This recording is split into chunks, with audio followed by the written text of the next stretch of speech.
Início da ordem do dia, nós temos aí algumas votações e, na sequência, também alguns encaminhamentos. Pela ordem, questão de ordem, presidente. Pela ordem, deputado Gessé Lopes. Só para confirmar a minha emenda em plenário do projeto 22. Está certinho? Está ok, deputado Gessé. No momento da leitura do projeto, nós fazemos os encaminhamentos necessários. Votação da redação final do projeto em conversão de lei PLC 259/2023, autor a Comissão de Finanças e Tributação, que concede benefícios fiscais nas operações com combustíveis submetidas ao regime de incidência monofásica e estabelece outras providências. Em votação, está aprovado o presente projeto. Votação da redação final do projeto de lei 332/2022, autor deputado Maurício Scudelarque. Altera o anexo único da lei número 16.722 de 2015, que consolida as leis que conferem denominação adjetiva aos municípios catarinenses, para o fim de denominar o município de Itapoá como a capital catarinense da música. Em votação. Está aprovado o presente projeto, a sua redação final. Discussão e votação em turno único, projeto de lei 22/2021, deputada Paulinha, que dispõe sobre a instituição do sistema de transparência para o rastreamento das doses e para a identificação da população vacinada no estado de Santa Catarina. Este projeto de lei recebeu uma emenda em plenário. Portanto, esta presidência o retira da votação para que ele possa ser encaminhado às comissões para haverem as discussões e as votações nas referidas comissões. Discussão e votação em turno único, projeto de lei 162/2021, deputado Márcios Machado, que altera a lei número 15.734 de 2012, que autoriza a abertura dos ginásios de esporte anexos às escolas estaduais para o uso da comunidade fora do horário letivo e adota outras disposições para o fim de incluir as quadras poliesportivas, campos de futebol e espaços congêneres. Pareceres favoráveis da Comissão de Constituição e Justiça, que teve como seu relator o deputado Fabiano da Luz. Parecer favorável da Comissão de Trabalho e Administração e Serviço Público, deputado Jair Mioto, relator, e o parecer favorável da Comissão de Educação, Cultura e Desporto, que teve como relator o deputado Valdir Cobalcini. Em discussão, não havendo quem queira discuti-lo, em votação está aprovado o presente projeto. Discussão e votação em turno único, projeto de lei 127/2023, deputado Napoleão Bernardes. Altera a lei número 13.136 de 2004, que institui o imposto sobre transmissão causa-mortes e doação de quaisquer bens ou direitos, para isentar a pessoa com deficiência nas condições que especifica. Emenda substitutiva global.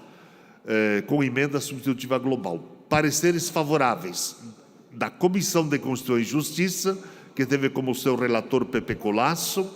Parecer favorável da Comissão de Finanças e Tributação, relator deputado Marcos Vieira, e parecer favorável da Comissão de Defesa dos Direitos da Pessoa com Deficiência, relator deputado Camilo Martins. Em discussão, seu autor, deputado Napoleão Bernardes. Obrigado, deputado Padre Pedro. caros colegas deputados, caras colegas deputadas, obrigado pela oportunidade da palavra. Esse projeto de lei, senhores deputados, visa a corrigir uma injustiça histórica que tem acontecido em Santa Catarina desde a promulgação da Constituição do Estado. Porque a Constituição do Estado estabelece, no seu artigo 130, uma imunidade tributária, uma isenção do ITCMD para aquelas pessoas deficientes. Isso está escrito literalmente, está textualmente na Constituição do Estado. E aí, quando acontece a morte de alguém, vem o dever de pagar o imposto, o ITCMD, imposto de nomezinho complicado, que as pessoas passam a conhecer no momento mais difícil das suas vidas, que é quando alguém morre, e aí, para regularizar aquela herança, tem que pagar esse imposto, cuja alíquota em Santa Catarina é das mais caras do Brasil, porque pode chegar a 8%. E o que diz a Constituição do Estado, no artigo 130? Está imune, está isento do ITCMD aquelas pessoas deficientes. Aí acontece uma situação como essa, deputado Maurício. Os familiares requerem isso para o Estado de Santa Catarina. E o que o Estado de Santa Catarina, 100% das vezes, responde a esse cidadão? Olha, não está na lei e indefere. Não está na lei, mas está na Constituição, está textualmente, está literalmente na Constituição. Aquelas pessoas que eventualmente tenham a condição, elas procuram um apoio jurídico. Procurando um apoio jurídico, entram com mandado de segurança no Tribunal de Justiça do Estado de Santa Catarina. E aí o que acontece em 100% das decisões judiciais? Olha, por que o mandado de segurança se está na Constituição? Essa é uma norma autoaplicável. E aí, por mandado de segurança, se assegura o direito. Agora, não é justo, é absolutamente injusto que esse direito, espontaneamente, ele esteja sendo negado pelo Estado de Santa Catarina desde a promulgação da Constituição do Estado de Santa Catarina. Então, nosso projeto de lei ele é muito simples. Né? Se o Estado alega que falta lei, então, que se faça a lei. E aqui estamos propondo a lei para assegurar aquilo que a Constituição do Estado de Santa Catarina já assegura desde a sua promulgação e que, reiteradamente, em 100% das decisões judiciais que chegam ao Tribunal de Justiça de Santa Catarina, a jurisprudência consolidada do tribunal é pacífica no mesmo sentido. Olha, isso é uma norma constitucional clara, absolutamente autoaplicável.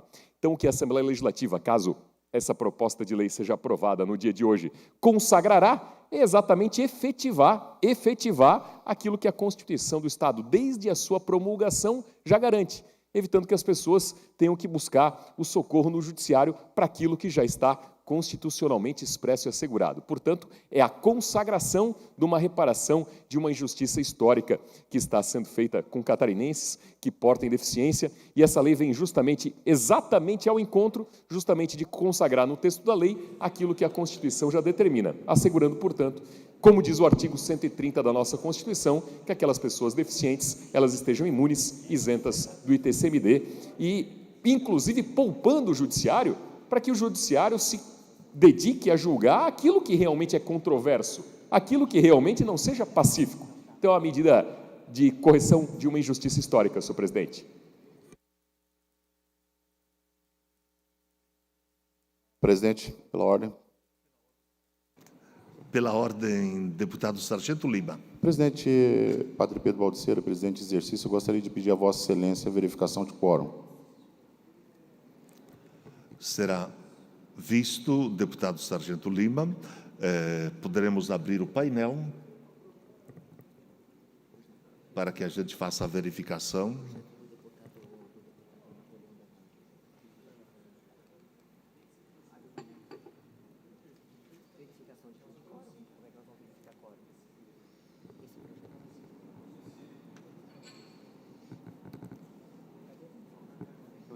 Isso, pode abrir o painel para que possamos verificar o quórum.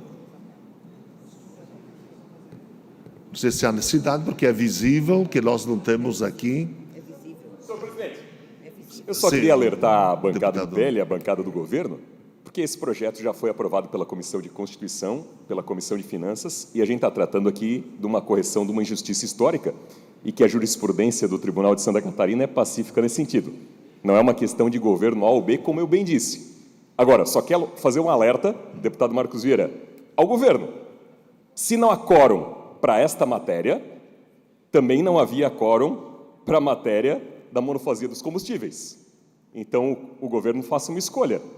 Se não há quórum para esta matéria, também é nula a votação da monofasia dos combustíveis. É uma questão do governo fazer cálculo. Deputado Sargento Lima. Pela ordem, Sr. Vossa Excelência tinha todo o direito de pedir verificação de quórum. É um direito do parlamentar. Na verdade, o que a gente quer é colocar isso aqui, abrir a oportunidade para os demais deputados aí poderem expressar a sua opinião também. Simplesmente isso.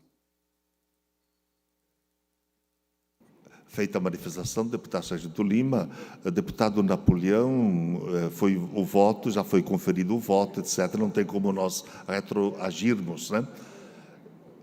Portanto, está visto a olho, né, que nós não temos, né, o número necessário de parlamentares, né? Portanto, deixamos o restante das matérias para outro dia. Podemos manter a sessão, presidente. Explicações pessoais. Questão de ordem, senhor presidente.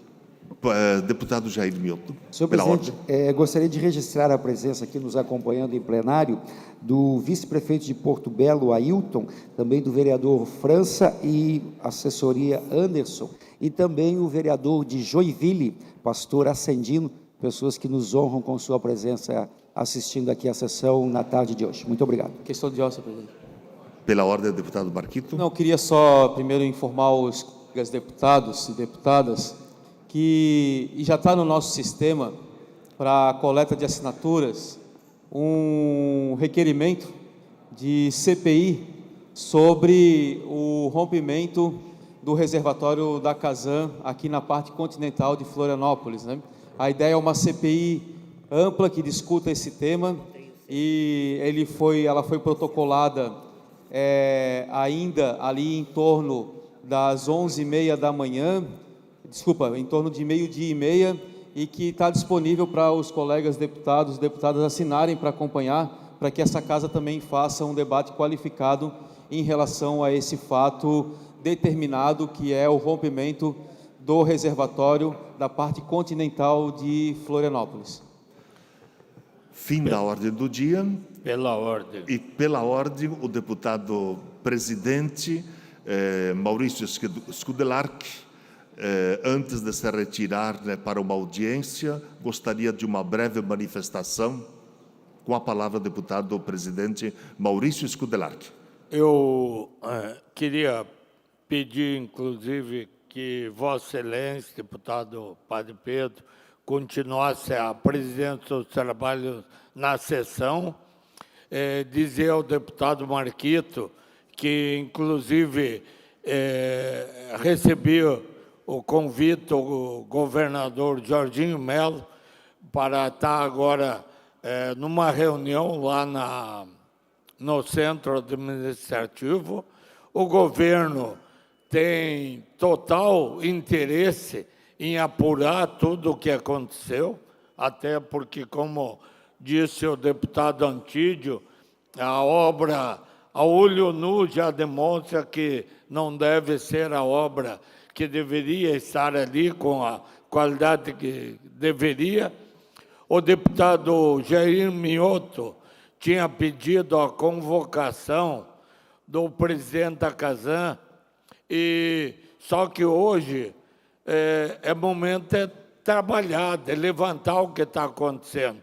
O presidente da Casan, deputado Cadorim, está no local, está acompanhando a vítima, os estragos, e o governo tem todo o interesse em apurar, e hoje não dá para tirar o presidente da Casan de que está lá cuidando do que aconteceu, fazendo o levantamento, vendo vítima, acomodação de pessoas, danos, e seria um contrassenso nosso pedir a vinda dele aqui.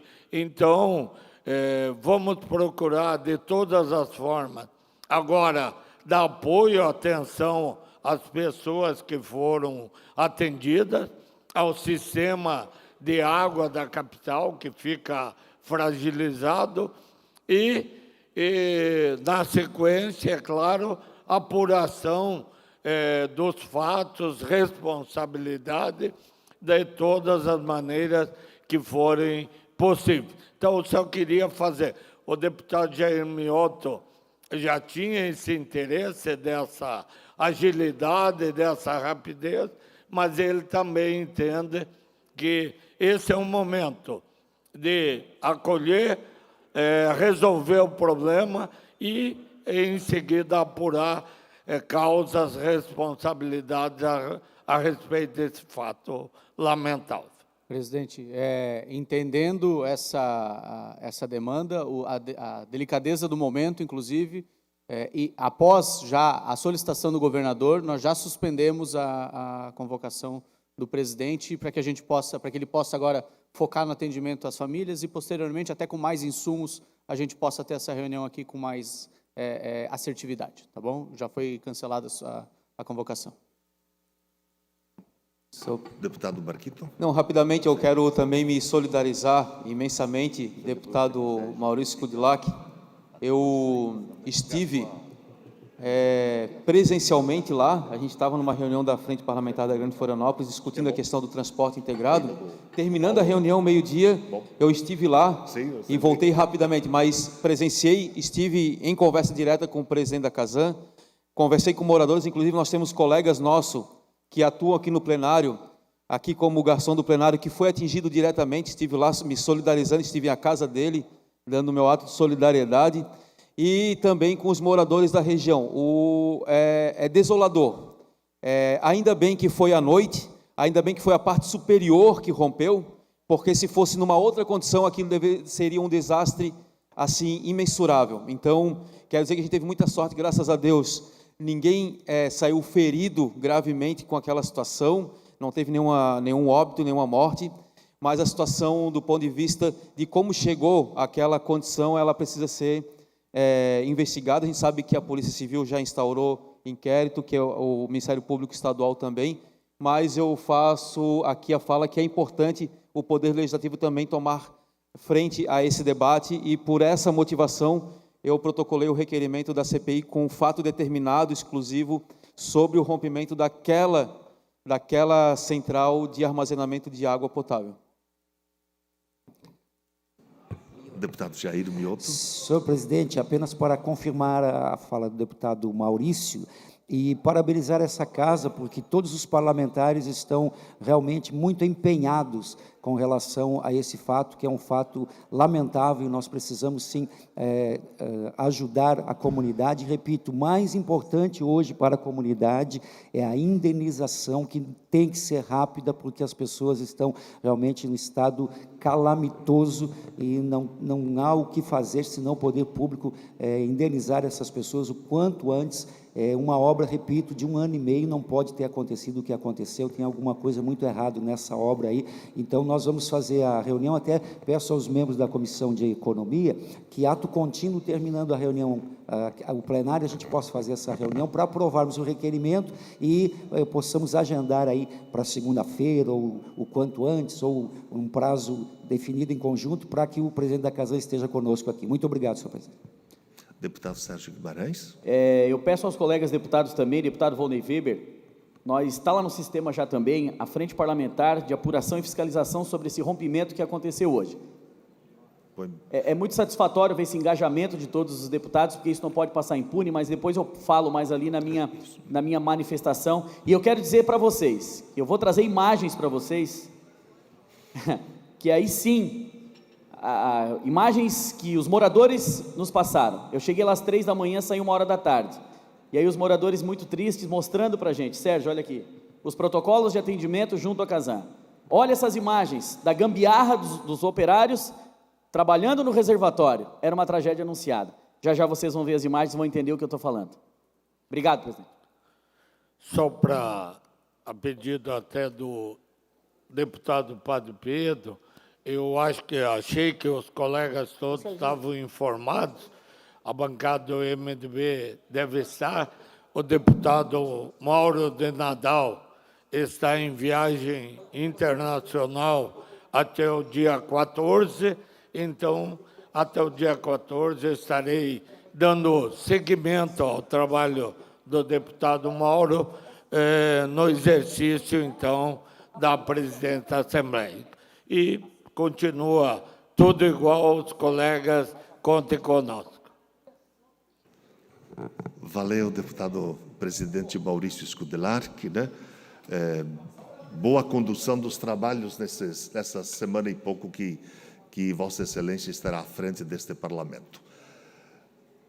Inscrito para falar, a partir deste momento, em explicações pessoais, deputado Antídio Luleli.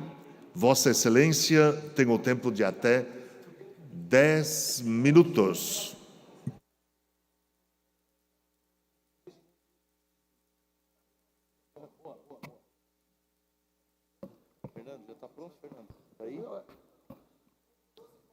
Senhor presidente, nobres colegas deputados e deputadas e a todos que nos acompanham pelos canais da LESC, hoje eu faço uso desta tribuna para reforçar a mobilização em prol da permanência da Universidade Corporativa da Polícia Rodoviária Federal aqui na capital, em Florianópolis.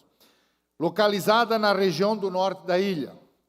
A unidade de 80 mil metros quadrados foi fundada em 2014 e, desde então, se consolidou referência em termos de capacitação dos servidores da União, estados e municípios, ligados ou não às forças de segurança.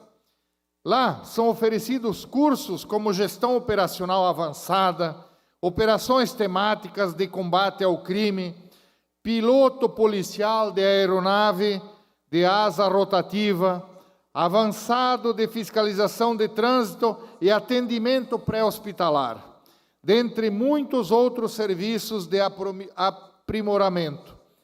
A decisão de transferência da UniPRF também vai impactar severamente na economia local, considerando que cerca de 5 mil pessoas por ano deixariam de circular, de se hospedar, de alugar e comprar imóveis na região.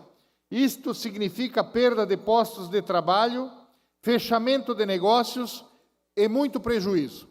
A Prefeitura de Florianópolis ainda estima que a movimentação de alunos somente em 2022 injetou 65 milhões na economia da cidade.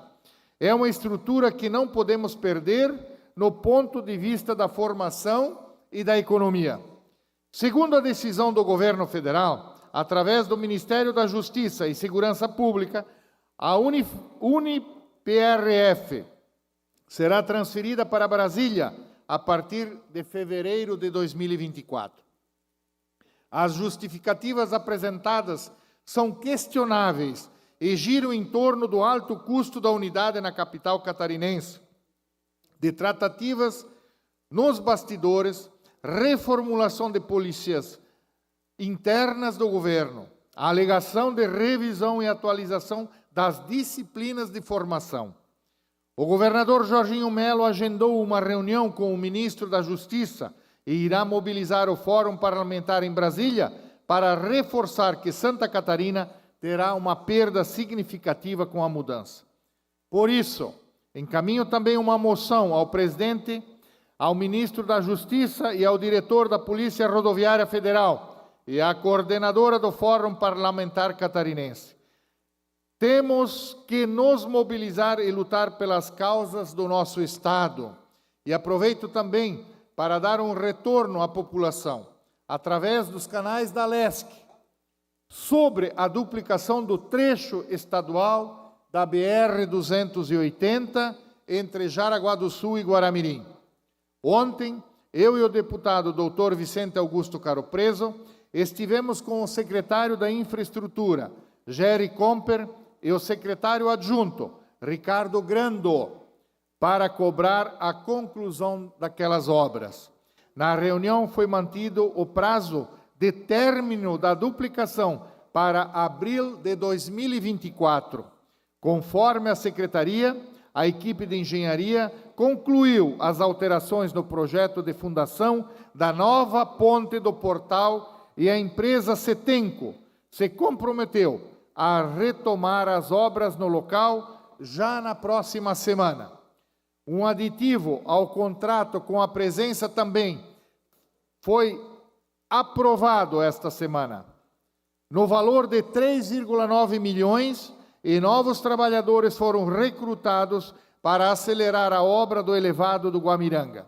Cerca de 120 milhões foram investidos na primeira fase e outros 60 milhões serão aplicados nesta segunda fase. As notícias são boas. Agora esperamos que o compromisso seja cumprido pela empresa e pelo Estado. A população está cansada dos atrasos da obra e dos transtornos causados por conta disso. Seguiremos fiscalizando e fazendo o necessário para esta duplicação que seja finalizada. A nossa região não pode mais esperar. Senhor presidente, seria isso. Muito obrigado e um fraternal abraço aos nobres colegas. Obrigado. Feita a manifestação, deputado Antídio Lunelli. Na sequência, inscrito para falar, deputado Sérgio Guimarães. Vossa Excelência, que fará uso da palavra, lhe concedo o tempo de até 10 minutos.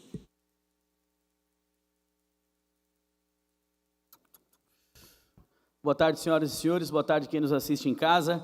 O assunto, evidentemente, é o rompimento da caixa d'água do reservatório no bairro Monte Cristo, em Florianópolis. Eu cheguei lá por volta das 3 horas da manhã. Um cenário muito triste, um cenário desolador, um cenário de guerra. Muitas famílias perderam praticamente tudo. 85 casas atingidas, 150 famílias desabrigadas e desalojadas. Se a assessoria do plenário, por gentileza, puder colocar no ar para a gente aí no telão as imagens que os moradores nos passaram a respeito dessa tragédia anunciada. Olha só, são vazamentos de água do mesmo reservatório lá do bairro Monte Cristo. E ali tem outras imagens que mostram os operários trabalhando. Acho que tem outro vídeo. Se tiver outro vídeo, vamos botar no ar, que mostra os operários engambelando, deputado Antídio. E aí, olha lá, é o mesmo reservatório, só que a parede do lado de cá, que por sorte não desabou, porque senão uma hora dessa nós estaríamos contabilizando o número de mortos. A parede que desabou, que estourou, foi a da estrada, a da rua, da geral, da frente do batalhão. Então, é preciso sim apurar, investigar quem falhou, quem errou. É um reservatório entregue há 1 ano e 3 meses. Foi entregue em março desse ano. E lá eu ouvi o relato dos moradores dizendo: Sérgio, está aqui os protocolos de tantas as vezes que nós tentamos falar com a Casan. E agora? De quem é essa responsabilidade, deputado Antídio, Fernando, Camilo? As pessoas estão lá, e aí quero dizer aqui do empenho, sim, do presidente da Casan, que lá estava, do diretor Natan, que ainda lá estão, com toda a estrutura da Casan, com os profissionais passando de casa em casa, fazendo o cadastro. Nós tivemos funcionários dessa casa, que trabalha aqui conosco no plenário, que perdeu tudo. Eu fui na casa dele, a casa dele foi a primeira a ser atingida. Me ajuda aqui o nome dele, o Rogério, o nosso garçom, um querido, perdeu tudo. Ele relatou, tem um vídeo gravado com ele, quando ele viu, ele me chamou para mostrar a casa dele, do Rogério, que trabalha aqui conosco. Um crime. Ele disse que acordou com a esposa, que a cama girava, e ele não entendia o que acontecia, pensou que era chuva com vento sul, depois que foi entender que essa parede arrebentou e 2 milhões de litros de água vazaram. Então, gente, enquanto 2 milhões, né?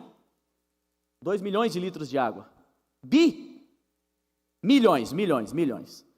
Então, gente, o presidente da Casan, deputado Marquito, já nos garantiu que aquele reservatório ele vai ser desativado. E eu, enquanto presidente da Comissão de Proteção Civil, pedi para ele hoje de manhã que seja feito uma reavaliação em todos os reservatórios desse estado, da Grande Florianópolis, que os técnicos e engenheiros possam olhar isso com carinho, para que não aconteça o que aconteceu hoje. 1h51 da manhã de hoje foi quando estourou a parede. Eu publiquei as imagens que as câmeras do 22º Batalhão mostraram o rompimento. Nesse primeiro momento, o compromisso são com as pessoas, com aquelas famílias que lá estão, para que elas tenham o conforto para voltar para os seus lares, porque perderam tudo. A água foi pela cintura. Eu repito para vocês, eu estive lá, cheguei lá às 3 horas da manhã e saí por volta de 1h da tarde para vir aqui para a Assembleia Legislativa. O cenário é desolador.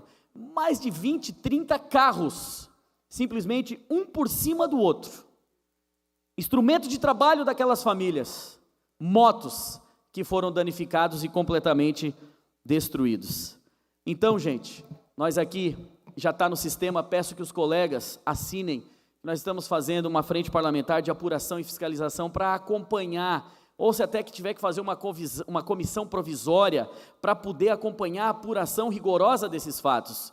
Porque se a obra foi entregue em março de 2022, foi me dito lá que ela está na garantia ainda. Tem que ir para cima da empresa. Quem falhou na fiscalização? Com aquelas imagens que a gente vê ali, das pessoas fazendo uma gambiarra, tapando remendo, está na cara que ia acontecer isso. E aconteceu. Tivemos o desastre na Lagoa da Conceição e tivemos essa agora, que por sorte, apenas 2 pessoas com ferimentos leves. Gente, de fato essa Assembleia, e fico muito contente, muito feliz, que todos os deputados estão engajados, estão solidários e preocupados. Mas eu peço que não seja somente só hoje não, e que amanhã, depois a gente continue focado nesse assunto, continue olhando de perto, investigando, para que aquelas pessoas lá sejam indenizadas, para que aquelas pessoas sejam olhadas com carinho pela justiça, porque não tiveram culpa nenhuma, presidente. Elas só acordaram de madrugada atordoadas com o que estava acontecendo. Os vídeos são impressionantes. Vocês acompanharam, eu postei tudo ali nas minhas redes sociais. Aquilo era uma avalanche de água que ninguém estava entendendo o que estava acontecendo. Então, nesse momento, é o sentimento de acolhimento dessas famílias, das pessoas, que nesse momento estão sendo abrigadas num conselho comunitário, ali do Jardim Atlântico, e também vão para hotéis. É compromisso do governador que lá esteve, caminhamos pelas ruas, visitamos as casas, a do Rogério foi uma delas, para que essas pessoas tenham conforto nesse primeiro momento de hotel, de abrigo e etc. E depois que voltem para os seus lares, que é onde cada um quer estar no seu cantinho. Gente, então fica aqui toda a nossa solidariedade, todo o nosso trabalho e o empenho dessa casa para que tenhamos com essas famílias. São cerca de 150 famílias. É muita gente, crianças, idosos.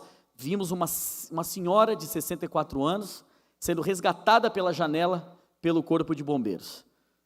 Então vamos lutar para que isso não aconteça mais aqui em Santa Catarina e que a Casan tenha responsabilidade, enfim, para que seja apurado. Seja lá de quem seja a culpa, que seja responsabilizado. Casan, empresa, não interessa quem.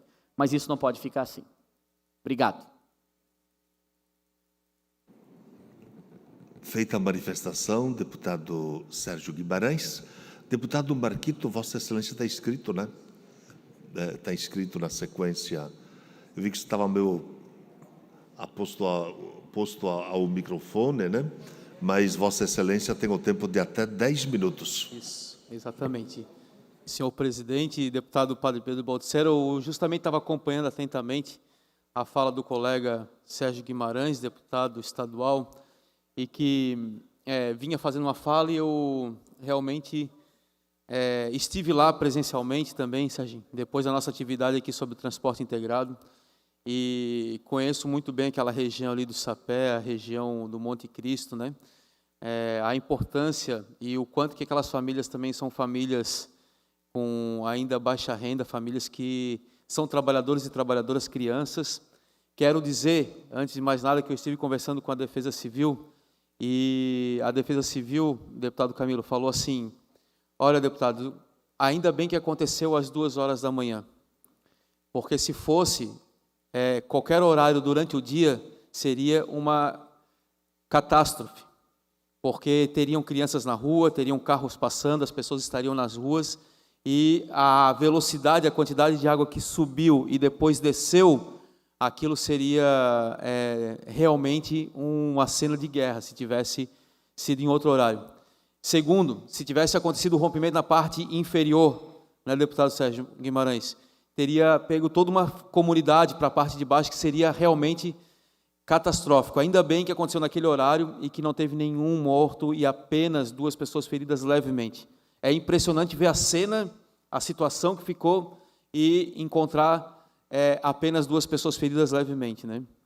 Quero que o seu Rogério também foi uma pessoa atingida diretamente, foi uma das mais atingidas, porque estava bem próximo da casa dele, o grande volume de água chegou no quarto dele, foi bem assustador pelo relato dele, que foi colocado, mas fica aqui a reflexão.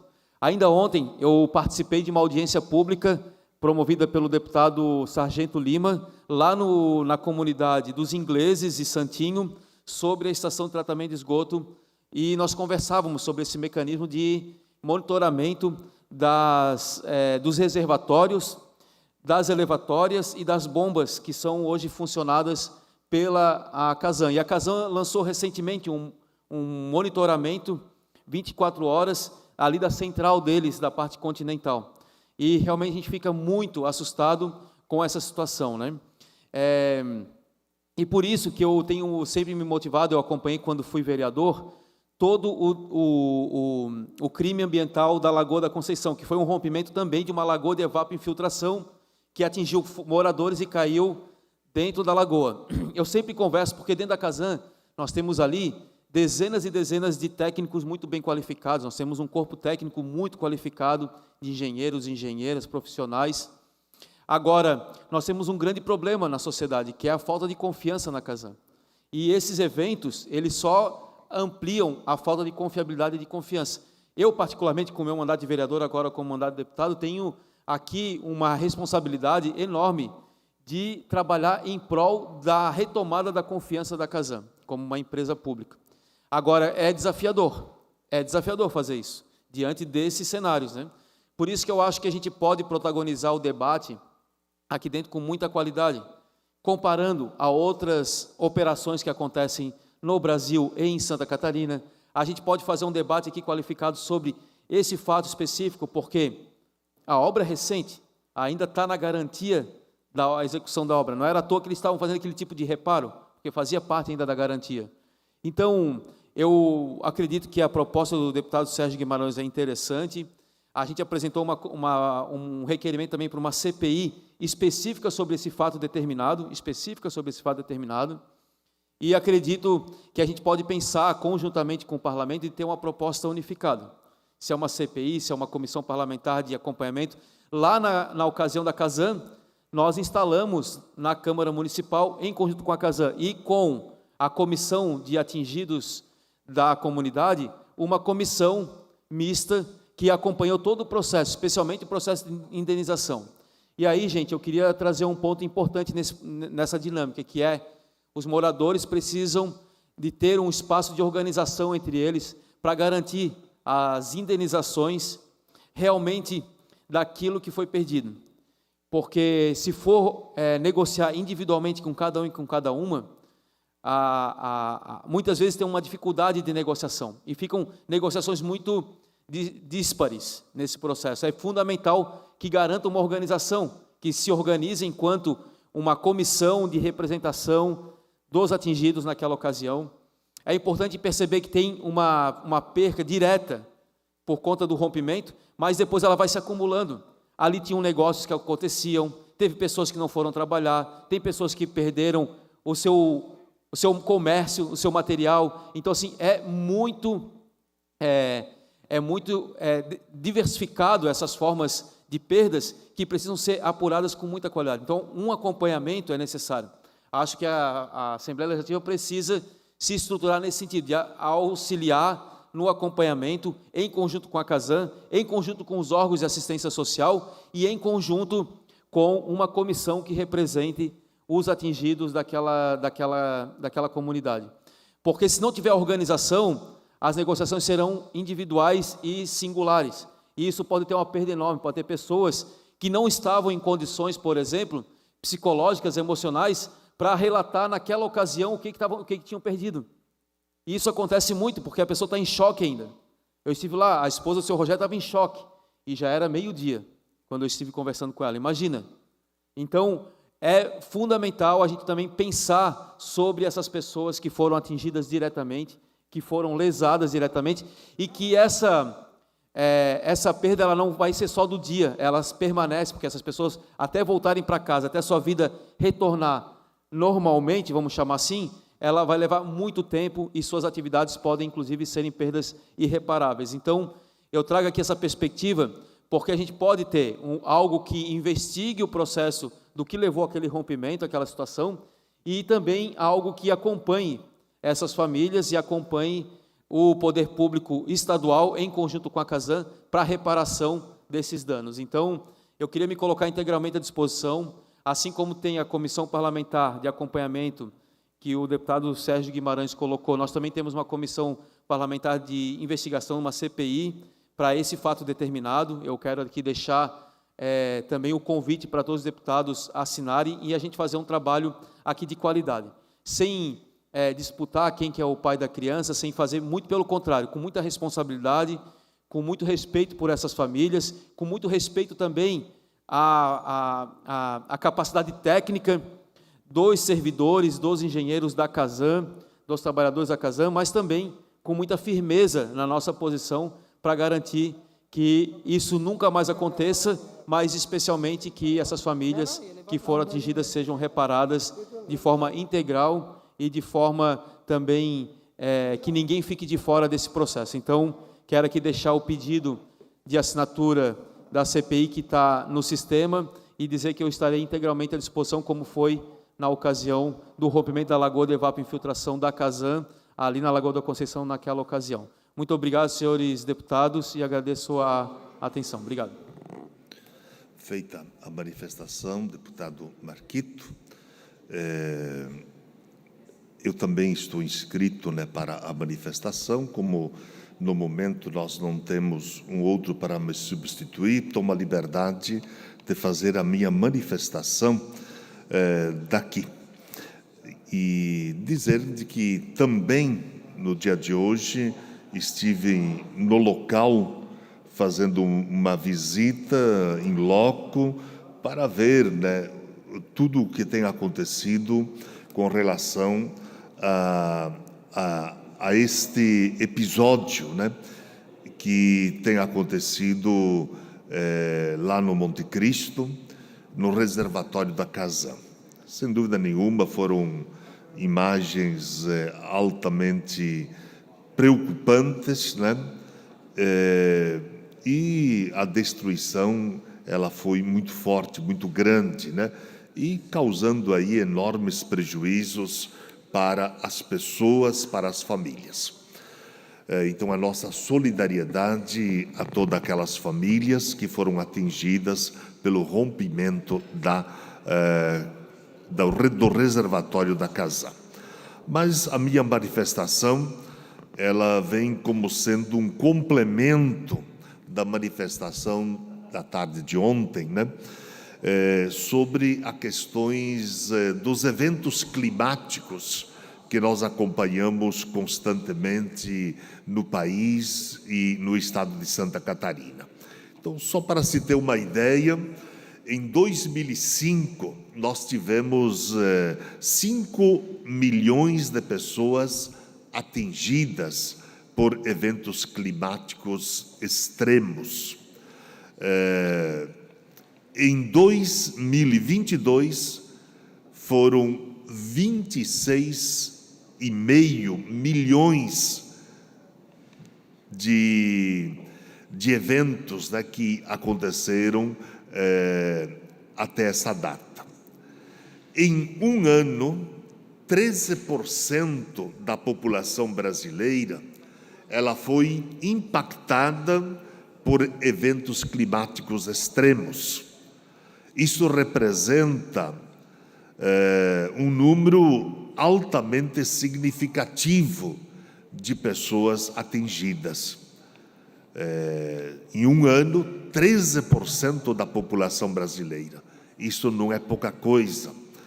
Só em Santa Catarina, no ano de 2022, nós tivemos mais de 25% de nossa população atingida com eventos climáticos extremos. Claro que aqui considerando também o que envolve a estiagem. Nós aqui sempre convivemos com eventos climáticos, mas nunca, porém, como observamos desde os primeiros anos deste século. A situação aqui em Santa Catarina, ela é desfavorável e exige medidas de urgência e, ao mesmo tempo, também um planejamento de médio e longo prazo. É necessário mobilizar, estruturar e executar num prazo curto de tempo, porque as coisas vêm cada vez mais acontecendo, e mais rápidas, e mais fortes. A Secretaria Nacional da Defesa Civil registrou quase 5.000 eventos extremos no último ano. É muito. Em 2010, tínhamos menos de 2.000 em todo o país.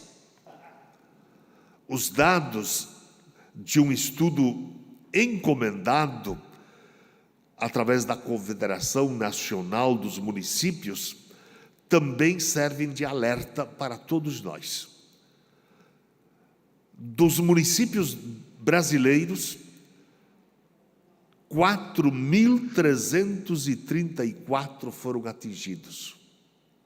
Isso representa 78% dos nossos municípios, que registraram algum tipo de desastre que afetou imóveis entre 2013 a 2022.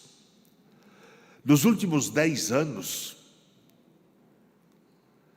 registrou o recorde de casas destruídas ou danificadas por eventos extremos.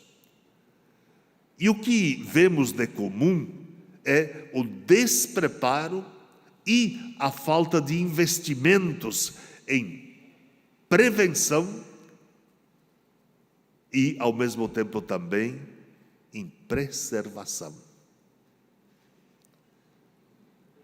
O próprio estudo da Confederação nos municípios aponta que quase 5 milhões de pessoas foram negligenciadas pelas políticas públicas em razão desses eventos. Portanto, é um faz de conta. As famílias, pessoas são atingidas, mas infelizmente não são atendidas. E elas perderam suas casas, foram obrigadas a buscarem outras alternativas e muitas vezes foram ocupar áreas de risco. Portanto, se submetendo novamente na condição de serem logo atingidas novamente. Nos últimos 10 anos, os governos gastaram o dobro em resposta a desastres que em prevenção. E o governo que não investe em prevenção, infelizmente, a cada ano que passa, vai gastar mais recursos, nas indenizações ou para poder resolver os problemas destes eventos. A nossa região sul foi a que mais sofreu com eventos extremos. Está aí agora o Rio Grande do Sul, que infelizmente não se sabe o número de mortos que lá poderemos ter até o final. Já são contabilizados até a parte da manhã, 22 pessoas morreram.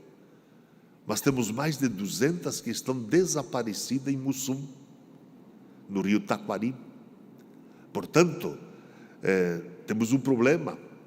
E esses eventos vêm acontecendo com maior intensidade. Nesses mesmos dias, vários municípios da região do Meio-Oeste, do Planalto Serrano, da região do Extremo e do Oeste foram atingidas. Portanto, nos preocupa muito. E nós temos que cada vez mais, não só nos alertarmos, estarmos atentos, mas, de fato, nossos governantes, né, tomarem atitudes mais rápidas e urgentes nesse sentido todo. Portanto, aqui destacar também o aparelhamento da própria Defesa Civil, que vem cada vez mais se aprimorando e com mais rapidez busca intervir, atender, né? Mas nós precisamos nos aparelhar cada vez mais, para que a gente possa detectar esses problemas e se prevenir com maiores antecedências. Mas tudo isso também tem suas razões, tem suas origens, tem as suas origens, né, desses momentos todos, que também remetem a todos nós discernimento e tomadas de postura. Nada disto está acontecendo por acaso. O que seja vontade de Deus que isto aconteça. Infelizmente, a ganância humana, ela tomou conta disso tudo. O lucro, as cifras, colocam em risco também a questão da vida das pessoas. Eu falava ontem que o desmatamento da Amazônia, ele é um grande sinal para todos nós. Então, as nossas reservas ambientais, nós temos que ter um carinho e um cuidado cada vez maior. Elas não precisam do homem, da mulher, da ação do ser humano, mas nós precisamos da natureza. Sem natureza, nós não somos ninguém, não somos nada. Nem cifras vamos ter, nem lucros vamos obter. O capital, a parte econômica, ela depende sim da natureza. Portanto, fica aqui o nosso grande desafio de estabelecermos uma relação harmoniosa com a natureza, porque nós dependemos dela para garantir não só a nossa sobrevivência, o bem-estar, né, de todos nós e o desenvolvimento do nosso país, do nosso estado e do nosso mundo todo.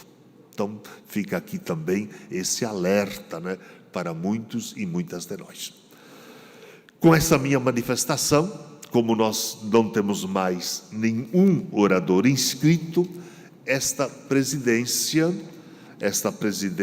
encerra a presente sessão e convoca outra ordinária para terça-feira da semana que vem, no horário regimental. Está encerrada a presente sessão.